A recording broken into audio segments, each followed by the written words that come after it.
I'd like to welcome everyone to today's webinar, 5 Common Questions Students Ask About DEI and How to Engage with Them in Productive Conversations.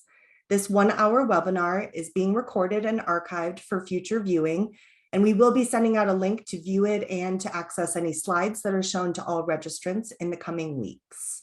If you have any problems hearing or viewing the webinar today, please use the chat option on your screen and a team member will respond to you. And at the end of the webinar, we will have time for question and answers from attendees. So if you have a question during the webinar, please feel free to post it via the Q&A option on your toolbar, and we'll respond to you as soon as possible or save your question for the Q&A portion of the session. My name is Jennifer Haldeman, and I'm the Product Marketing Manager for the business discipline with Sage Publishing. And I'm joined behind the scenes by my colleagues, Lauren Gobel, our sponsoring editor for the business discipline, and Melissa Yokel, our product specialist for business. So you might hear from them as well in the question and answer. And let me begin by introducing you to our speaker, Professor Michal Barak. Michal is the Dean Endowed Professor of Social Work and Business at the University of Southern California, with a joint appointment at the Suzanne Dwork Peck School of Social Work and the Marshall School of Business. She served as the founding chair of the Department of Social Change and Innovation and the chair of the PhD program. A principal investigator on several large research projects, she has published extensively in the areas of global diversity and inclusion climate. So without further ado, I will pass it over to Professor Michal Barak. Hello, everyone. I'm delighted to be here and talk about the topic that has been the focus of almost my entire academic career. I've been teaching diversity, equity, and inclusion in a global context for more than 20 years. And what I've done in this presentation, I've collected some of the questions that students asked me over the years, and I will discuss them one by one. And at the end, I will look forward to hearing from you, your own experiences, and any questions that you would like to share with us. So what I typically do is I apply a wide lens to diversity and inclusion. And that means that students learn a lot when they learn about other cultures, other countries, and understand how other people relate to diversity and inclusion, and how, even though the categories might change from one country to the other, the experience of being excluded because of some characteristics that are not part of your abilities and potential could affect your life. And I take a global systems perspective, and that's what I'm going to share today. And what does that mean? That means that if you approach an organization and you want to see if it is an inclusive organization, inclusive workplace, you look not only at the organizational level or inside the organization, which typically is what we do, but you also look at how the organization relates to the community that surrounds it, how the organization relates to national issues around diversity and exclusion, how it interacts with international collaborations, and if it's fair in those interactions, and finally, how it relates to its environment. And students, especially the generations that are coming up now, are really interested in all of those levels. They care about the environment, they care about the communities, and they're interested to see how all of that coalesces around diversity and inclusion. So the 5 questions that I've selected were, number 1, what is the difference between diversity, equity, and inclusion? Number 2, why should we care about DEI in a global and global trends? Number 3, inclusion science, what do we know? And number 4, what does environmental justice have to do with DEI? And what is an inclusive organization, and how can we promote inclusion in our organization? So the first one is, what is the difference between diversity, equity, and inclusion? So let me start with some definitions. What is diversity? There is, many people look at gender, race, ethnicity, and age as elements of diversity. But there are other elements such as different abilities, sexual orientation, gender identity, social class, and religion. But it doesn't end there. And when I ask my students, what do they think, what else might be there, they can come up with additional characteristics.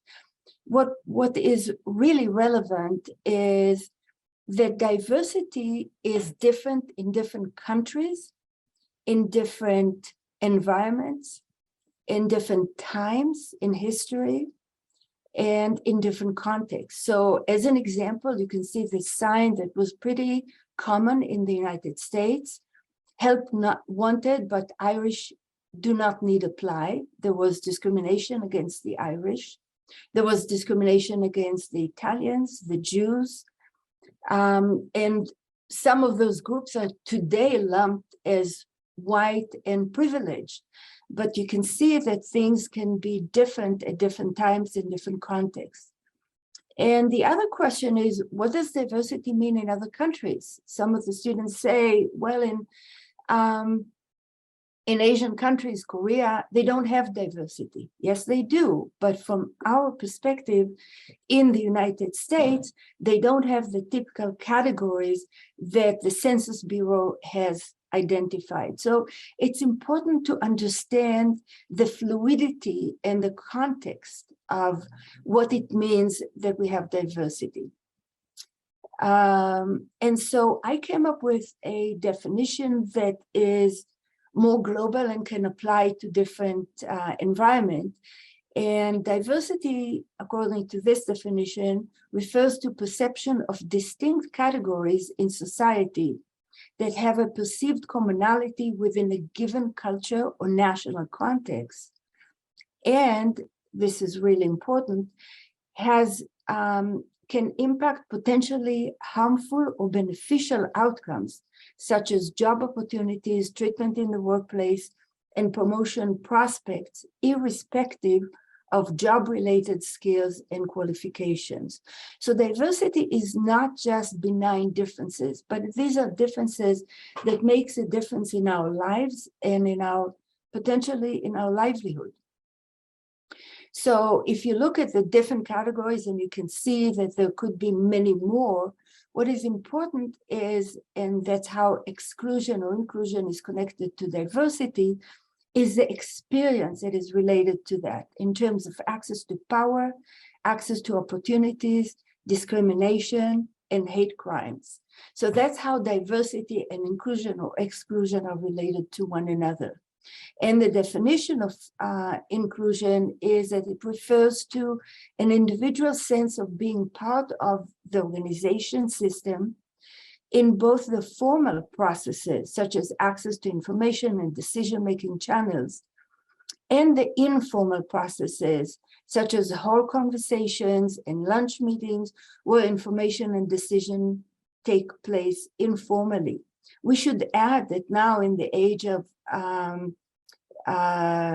Zoom communication and Zoom meetings and not being in the same space, people can feel excluded even more so, because the clues that we have about relationships with others are more limited. And we can pick up on something that happened in a Zoom meeting and feel terrible about ourselves, about how other people treat us, when perhaps in a face-to-face meeting, other people could have picked up on it and dealt with that. So if we look at the psychological experience of what it is to be excluded, one of my colleagues and friend, Lynn Shore, has and her team have identified a continuum on two axes. One of them is uniqueness, and the other one is belongingness or belonging, sense of belonging. And what they did is they examined to what extent people accept us as who we are, including our uniqueness, our culture, our background, our gender identity, our abilities, everything that comes in the package of who we are. And given all of that, give us a sense that we belong to the group, to the organization.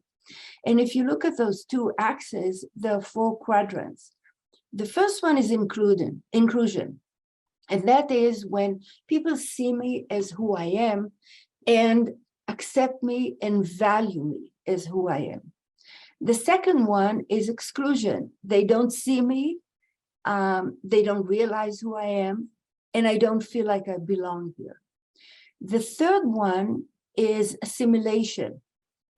The group or the organization will agree to accept me as long as I melt into the majority and give up my unique identity.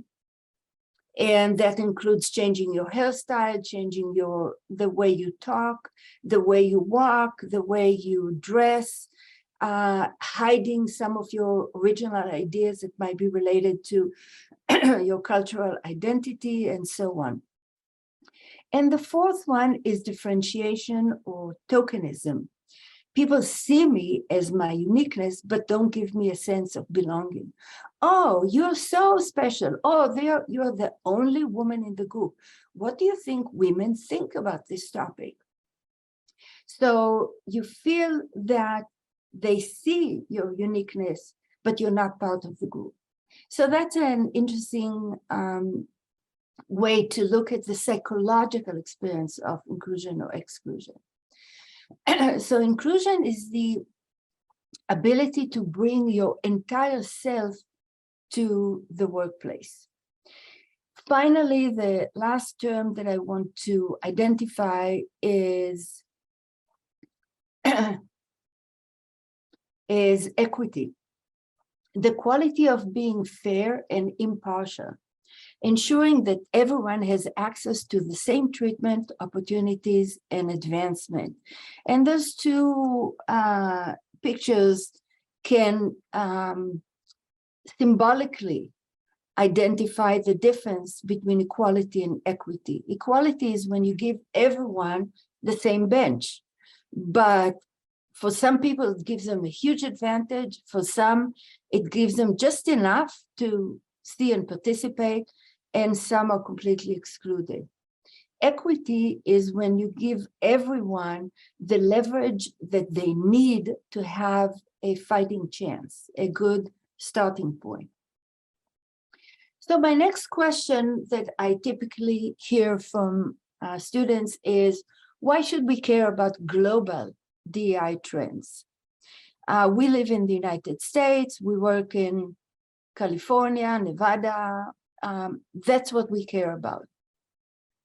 So what I do is I present some of the global trends that already affect us and will affect us even more in the future.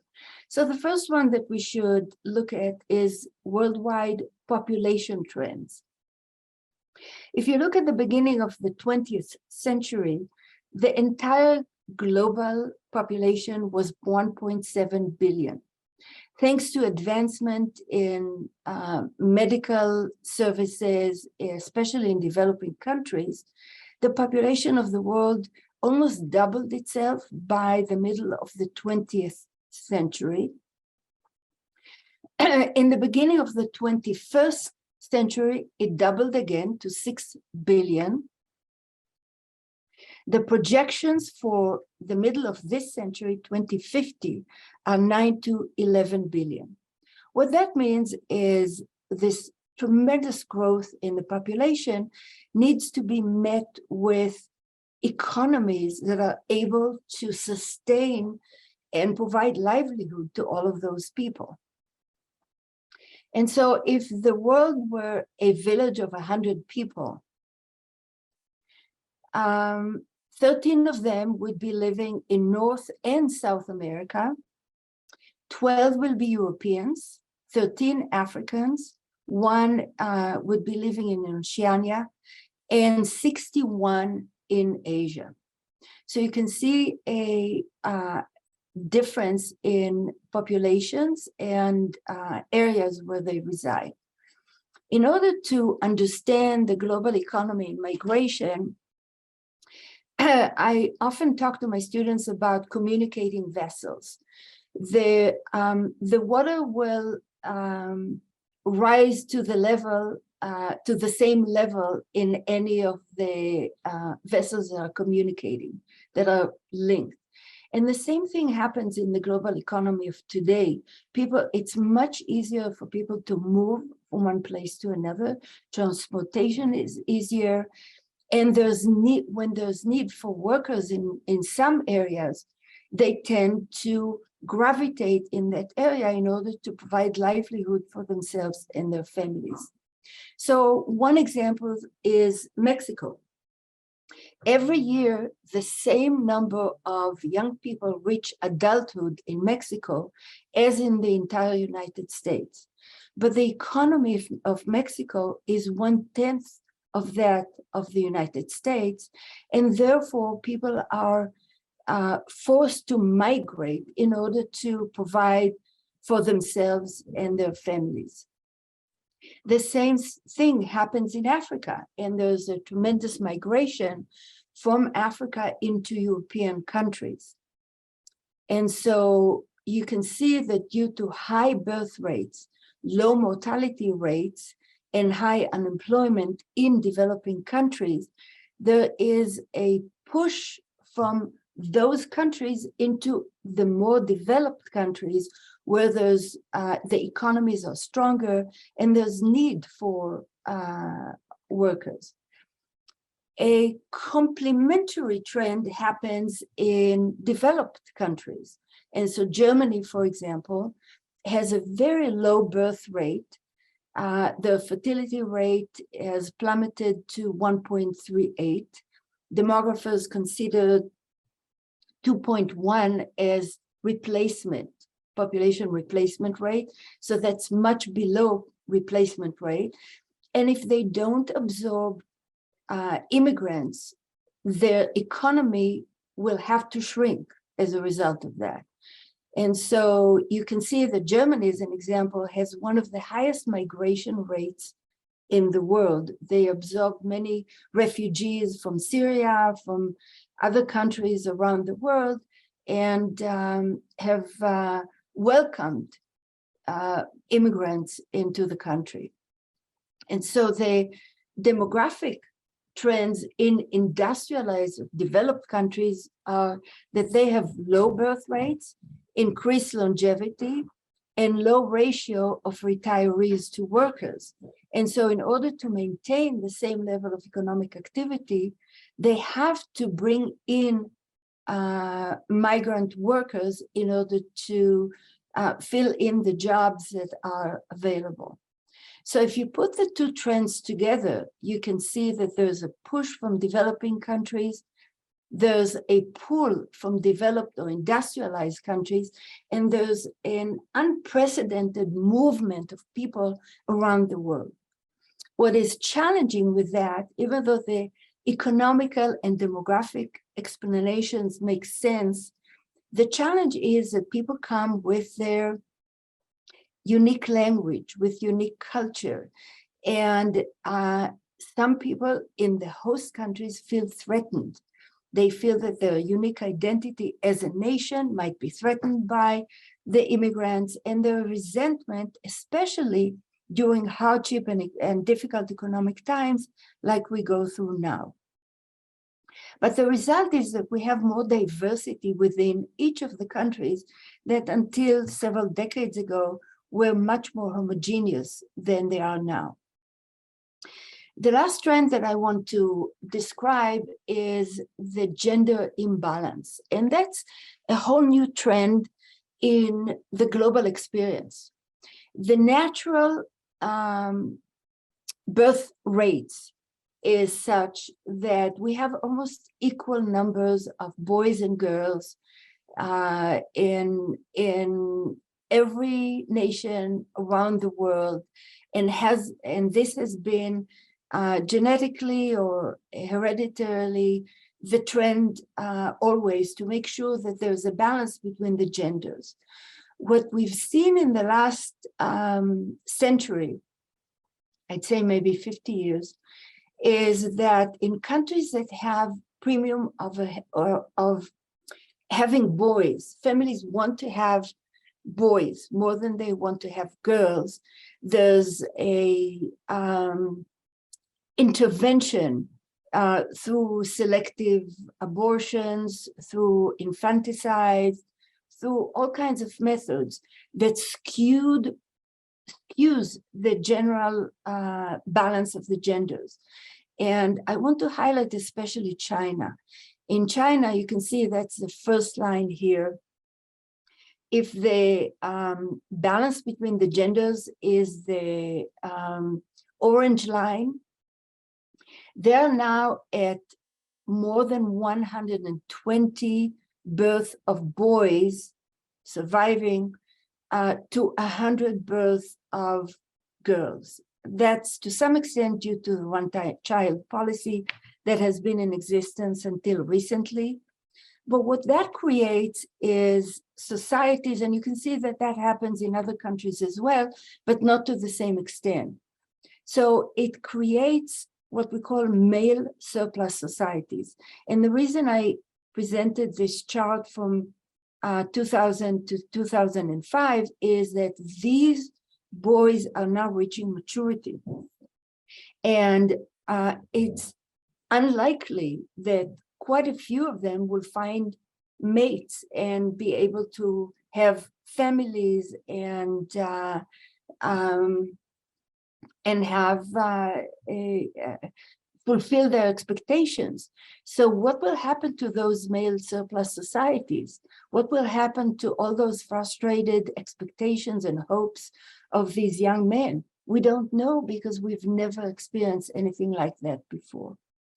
My colleague and friend, Martha Farnsworth Ritchie, who used to be the director of the Census Bureau and co-wrote one of the chapters in my book, says people from diverse backgrounds with diverse human capital and diverse expectations are increasingly encountering one another in the workplace.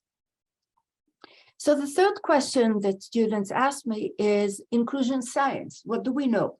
They say we understand that inclusion is important and that morally and from a social justice perspective, we should pay attention to it. But what do we know? How does it act? And what does it mean? So I'll start with a little anecdote from my own experience. About 12 years ago, I received a phone call from the International Monetary Fund inviting me to give a talk. And I was, of course, surprised, because as a social scientist and especially focusing on diversity and inclusion, I wasn't sure why the International Monetary Fund that deals with economic trends in the world would be interested in my talk.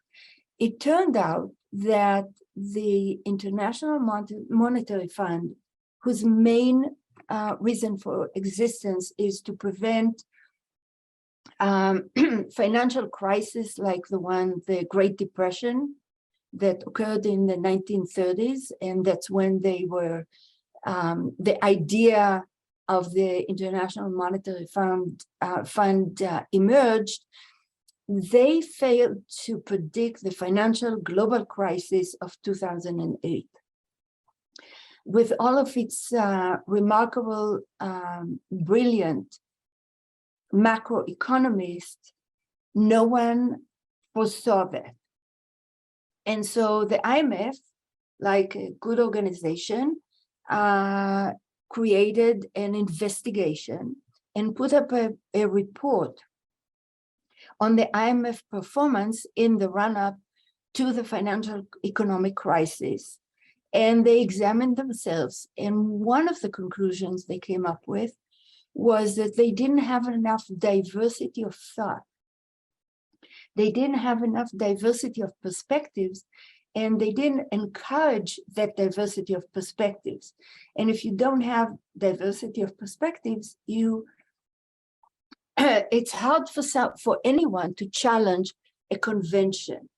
And so based on that, that's one of the reasons they invited me. They invited other people. They had many initiatives. One of them resulted in appointing the first woman, Christine Lagarde, to the IMF managing director. She was the first woman in the entire history of the organization. And she's also the first who's not a macroeconomist. She is an attorney and a politician. And she did a fantastic job as general manager of the IMF.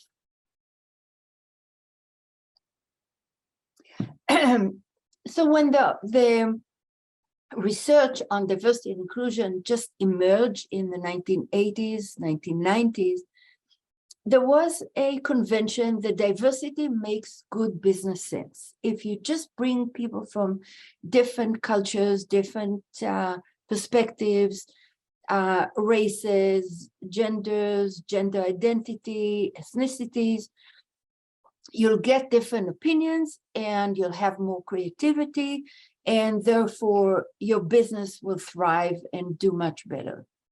It turned out that it's not that simple. And the research that we've been doing for the last 2 decades shows that the picture is much more complicated. One thing that we've learned is, and this is the chart that I'm showing, is a summary of group studies that looked at effectiveness of teams that were diverse or non-diverse. And it turned out that the non-diverse teams, these are the ones here in the middle, the white area, the non-diverse teams were pretty mediocre. They were not bad, they were not good. The diverse teams were either highly ineffective or highly effective. And then we were wondering what makes the difference between highly effective or highly ineffective teams. And what we saw was, and I'm summarizing it in a very broad way, what we saw that actual productivity of diverse team that is composed of 2 components. One is potential productivity, which is much higher in diverse teams because they're more creative, they bring different perspective, they have originality, and they understand diverse clients, diverse populations that you're more likely to interact with. So potentially the productivity is high. What we have to contend with are the negative relationships that could emerge, and that is mistrust, miscommunication, tension, lack of cohesion, and less agreement within the group. So what can we do with that? How can we overcome the negative consequences or influences within those teams? And some people called it the diversity paradox. You'll increase your diversity, but you might encounter lower productivity or less competitive advantage. So the paradox, that I call a false paradox, and I'll explain why in a minute, was that your competitive advantage due to diversity would be high because of innovation and creativity, But there will also be a push towards lower competitive advantage because of intergroup tensions, conflicts, and distrust. The more we explored diversity, the more we understood that the key is really inclusion, how you treat your diverse workforce. And so my team and I embarked on an ambitious project of creating a meta-analysis, which is a statistical way of coalescing many studies that looked at different populations. And we surveyed 200, almost 300 articles between 1990 and 2013, both business and public nonprofit organizations. We had 84 qualified papers. We ended up with a sample size of almost 500,000 workers in different organizations. And again, I'll summarize it in very broad terms.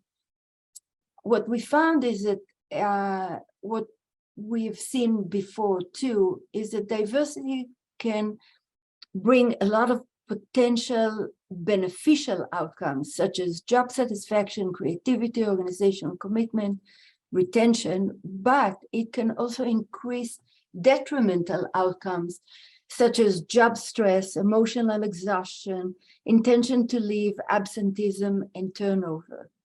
What made the difference is when we analyzed the different organizations and we saw that some of them created a climate of inclusion. They worked intentionally to make everyone feel part of the organization. And as a result of that, organizations that had high climate of inclusion were able to capitalize on the beneficial outcomes and minimize the detrimental outcomes. My colleague, Scott Page, wrote a really interesting book and several articles on diversity. And one of the things that I like to cite his work for, he says that when you have diversity, you have what he calls super additivity. 1 + 1 = 3. How come? When you bring two people from the same background, same education, same cultural perspective, 1 + 1 = 2. They will amplify each other, but both will work in the same direction.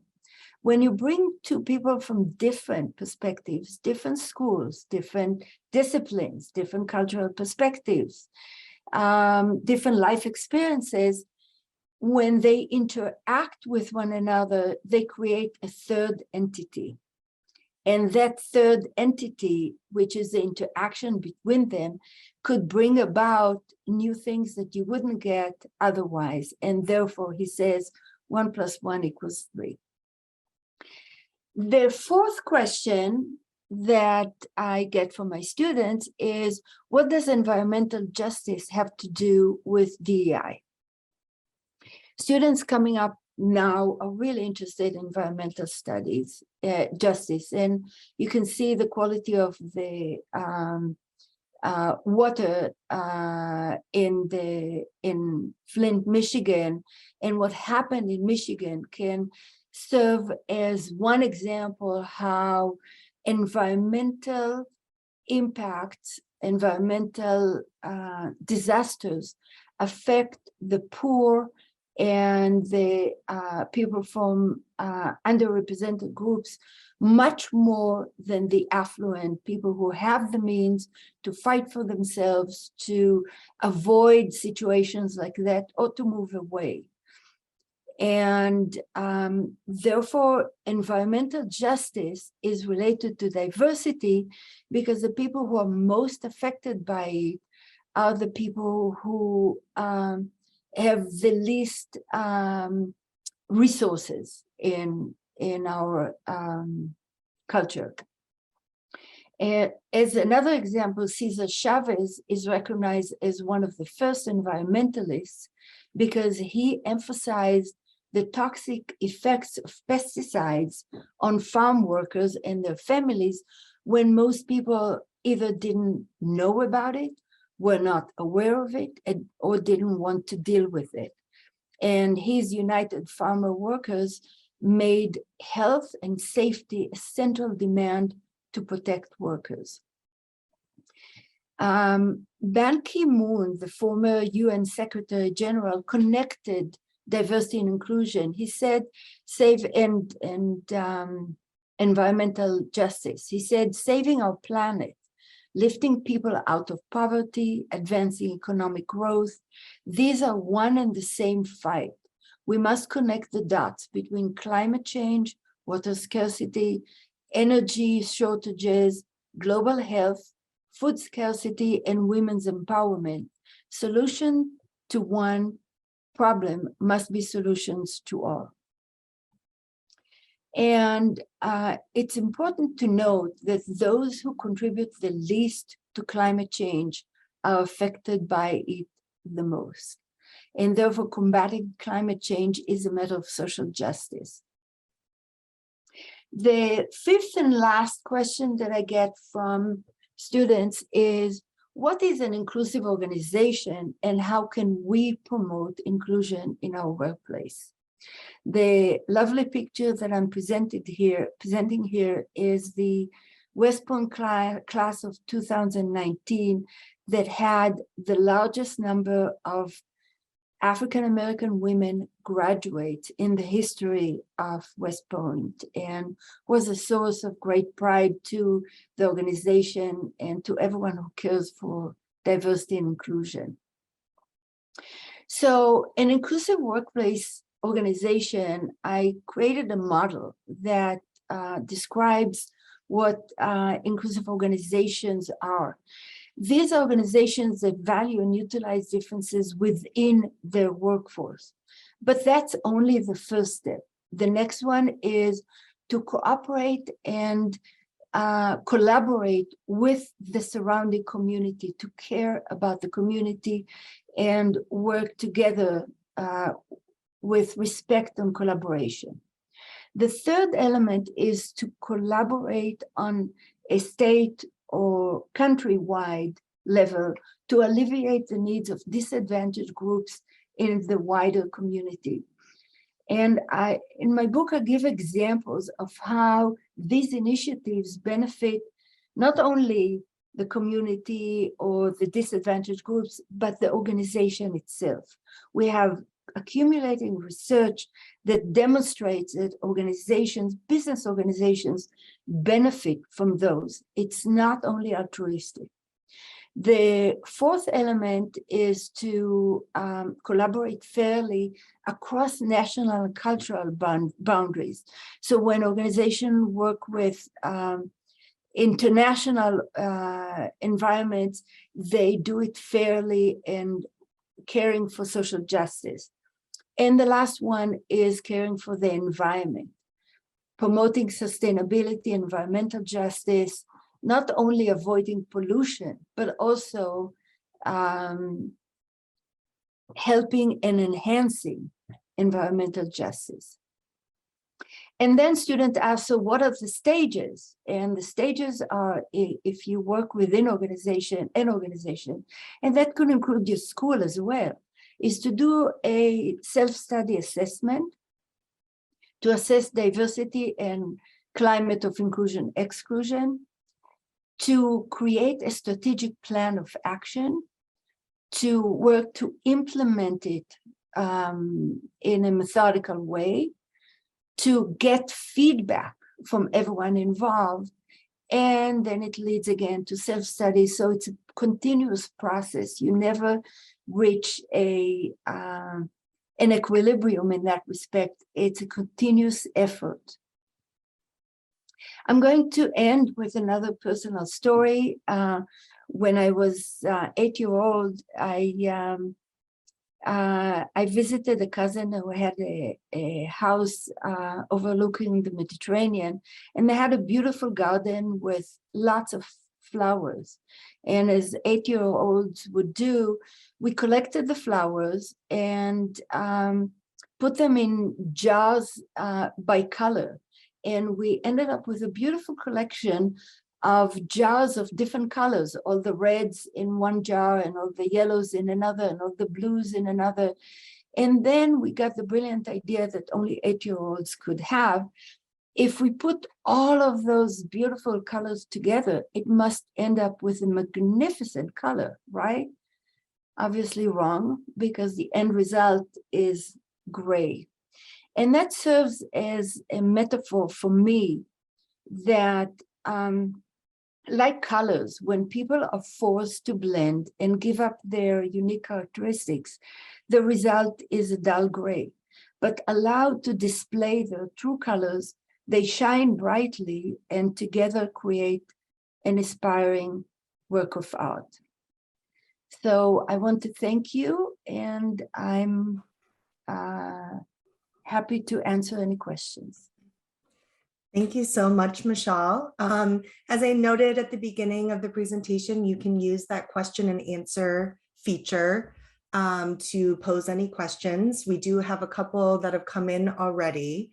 So the first one was, how can we reconcile male surplus societies with women's empowerment?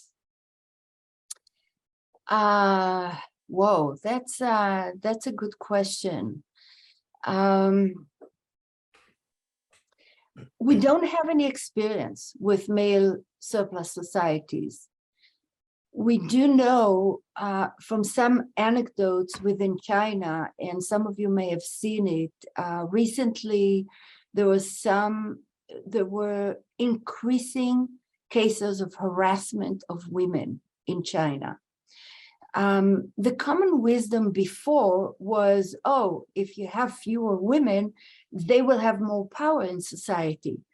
It turned out that it's the opposite. They're more harassed, they have less power, and there's great risk for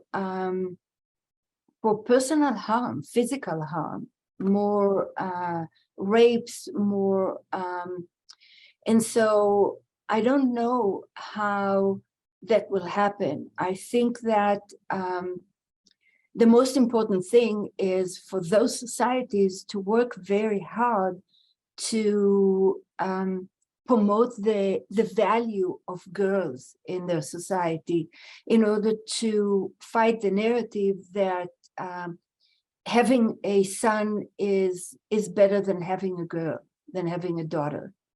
And I think that would be my answer. It needs to be a campaign that would work to reverse that trend, but it will take at least another generation for it to show its effect. And in the meantime, legislation and more forceful protection of women. Do you have, and could you share any best practices from organizations that have done a good job of improving equity in their quest for more DEI? Yes, organizations that consistently perform better than others are ones that work diligently to promote diversity, to promote inclusion. They listen to their employees. They have employee circles where higher management will listen to employees and work to improve. I think the worst practices are when top management thinks that they know all the answers, and they implement, even with the best intentions, they implement all kinds of policies that they think would make a difference. The best policies are ones that emerge from the employees themselves, from discussions with employees, and from two-way discussions between management and employees. And of course, what helps is also having diversity in all levels of organizations. And what we often see is that you have more diversity in the lower levels of organizations and less diversity as you move up. And that sends a very clear message to employees that this is not an inclusive organization. Thank you for your presentation. How can we understand the increasing number of human trafficking? Is it because male surplus societies pulled by the West for their own economic growth, but the result is more human beings are trafficked? Human trafficking is related again to less value put on women and girls and children. And the best way to fight that is to create more laws against it and to police it more vigilantly than we do so far. I think it goes undetected in many societies because it's convenient not to see it.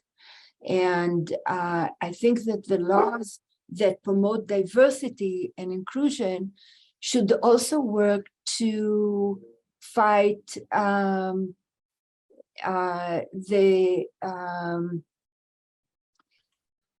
human trafficking and to deal with that.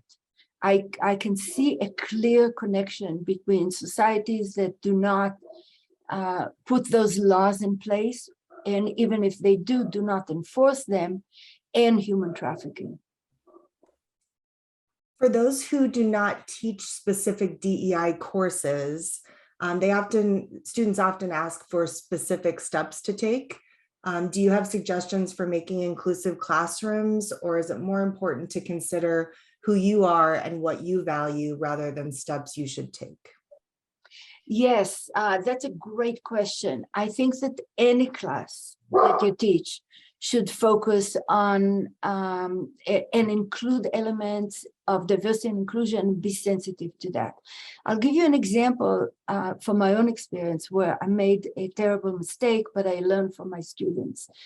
I was teaching statistics to doctoral students, and you'd think that it's a neutral subject, right?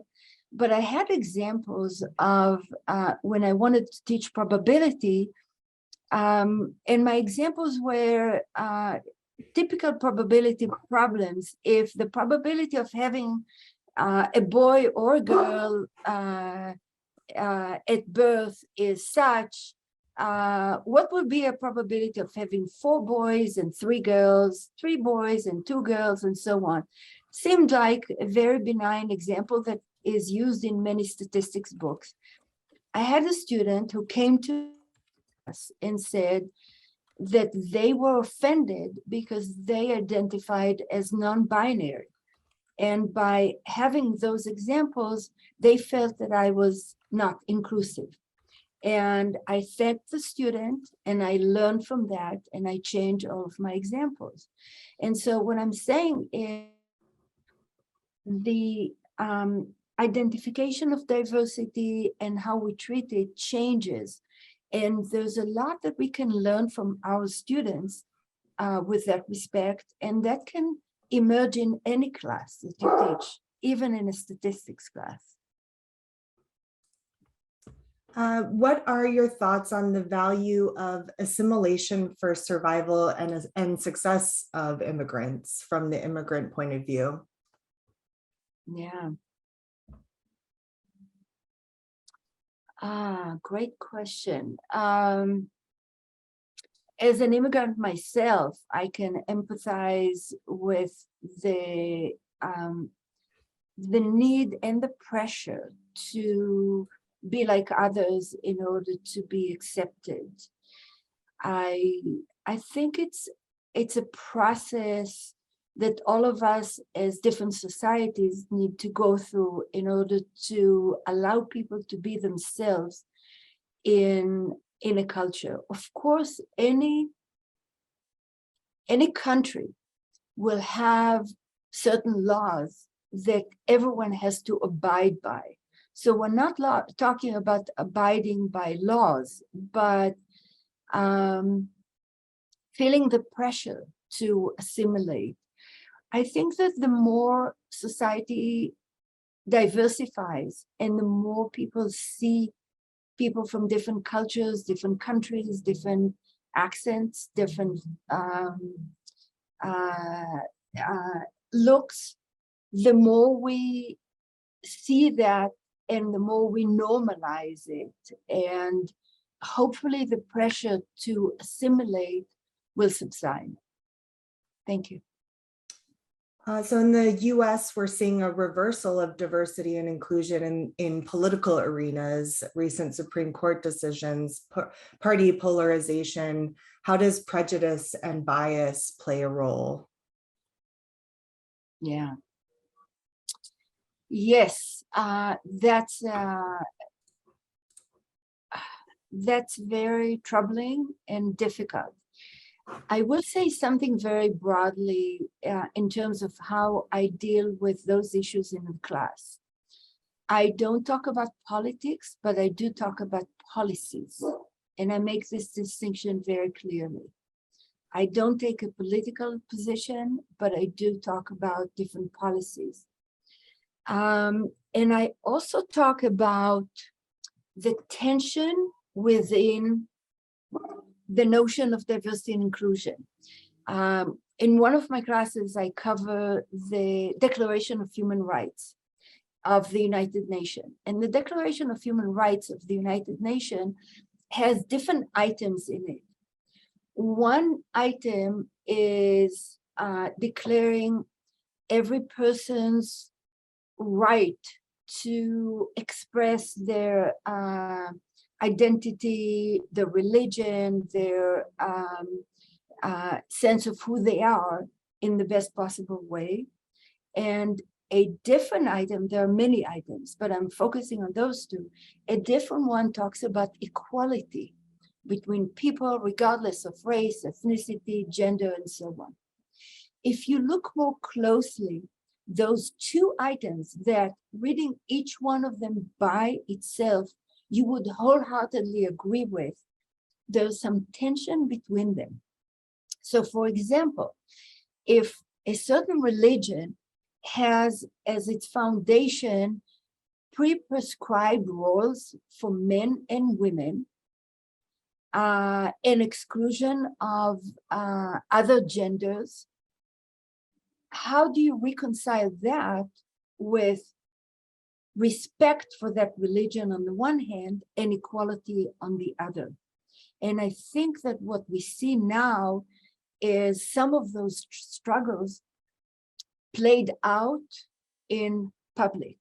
The respect for people's sense of how they define their and how they identify in terms of their religion and their values and other people.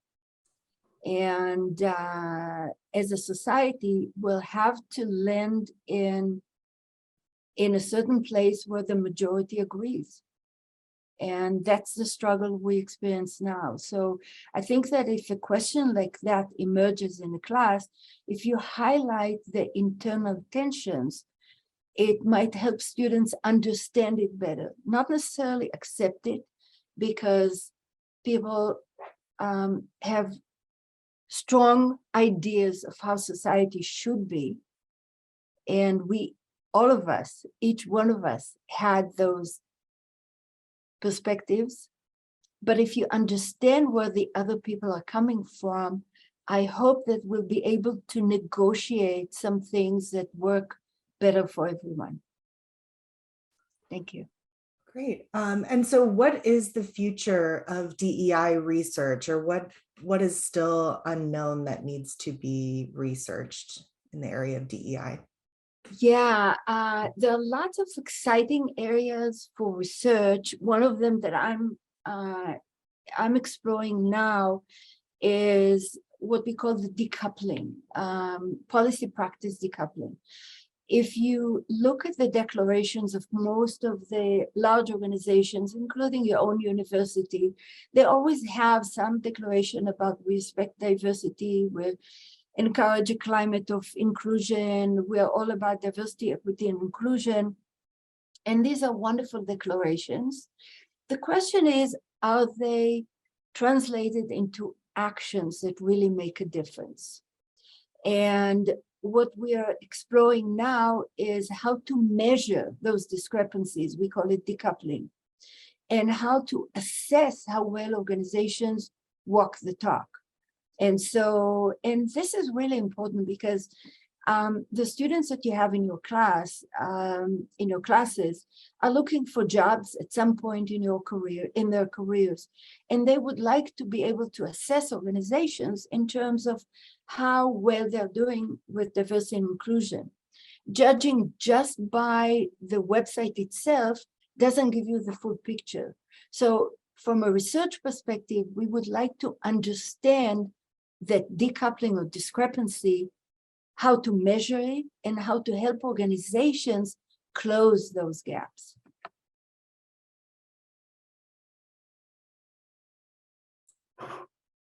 Great, thank you so much. I do see we're almost at the end of time, so I did want to let everyone know that in the chat, if you're interested in receiving a free review copy of Professor Barak's text with SAGE, Managing Diversity, you can request it at the link I provided.